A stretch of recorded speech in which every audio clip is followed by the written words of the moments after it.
Helbig, she's the best full-time realtor, and she's everywhere. Her team is everywhere. City, county, St. Charles County.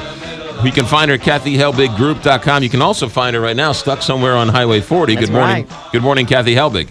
Yeah, I guess I should have phoned Tim this morning before I left and found out what my situation was. All right, part two of things we never knew about real estate. Last week you had some good ones. We hope you can follow it up with some good ones today. Right. Last week we covered home warranties, loan commitments. This week we're going to talk about closing costs. Most people don't understand closing costs when a buyer requests them in a contract. They think they have to come to the table with the cash, so bringing the buyer that cash in hand.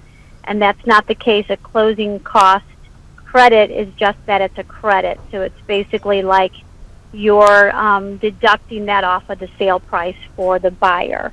I have people that just immediately shut down to the idea of doing closing costs for buyers because they simply don't understand it. Because if the closing costs are $2,000, you just increase the house price by $2,000 and it's a wash. Exactly, or the buyer's increasing what they would have offered anyway by $2,000. So we have to work on the net, but a lot of sellers think, I'm not coming in and handing that buyer $2,000 to buy my house.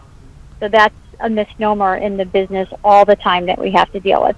Another big one is home sale contingencies. People don't understand that one either. Sometimes, in this type of market, it's been really difficult to get a seller to accept a home sale contingent contract. However, if there's been a house that's sitting on the market for a while, sometimes they'll be open to the idea.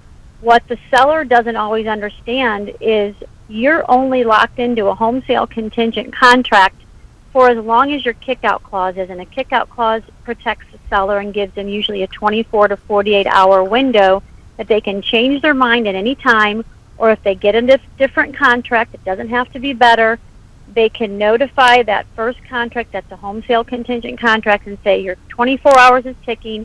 If you don't remove your contingency, then your contract is dead. A buyer is the one that's locked into it for the 30 or 60 or 90 days that they ask the seller to let them try to sell their home. Seller is only locked in as long as the kick-out clause. So really, the seller has no problem offering a home sale contingency because it's like you have one in hand while you wait for another one.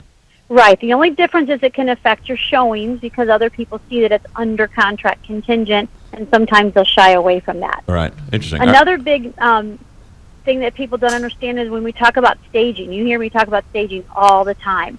And a lot of times they don't understand that some of the staging companies out there, they will come in and do a full-fledged stage of your house. Your house is empty. They bring in all kinds of designer furniture, but you don't pay for it until closing. So it's well worth the investment sometimes of a couple $1,000s, and people have no idea what staging costs either. A full-out staging starts around $2,000, and that's almost every room of your house with new designer furniture like you see in the display homes. And that can sit in your house for up to a year or more as long as it's still on the market, and you don't pay that staging company until your house closes. It comes out of your proceeds. It's worth it. I want a staging company to come to my house now. So do I. It's well worth it. I actually moved my furniture out of one of the houses and let them come in and stage, and I got full price sold the first day. It happens all the time. Ladies and gentlemen, that's why you want Kathy Helbig and her entire group helping you out. KathyHelbigGroup.com, 314-276-SOLD. And don't forget her app. Kathy Helbig, talk to you next week. Thanks for checking in. Thanks, guys. You got it. Good stuff. Good That stuff. is good. 741 here, Big 550, KT.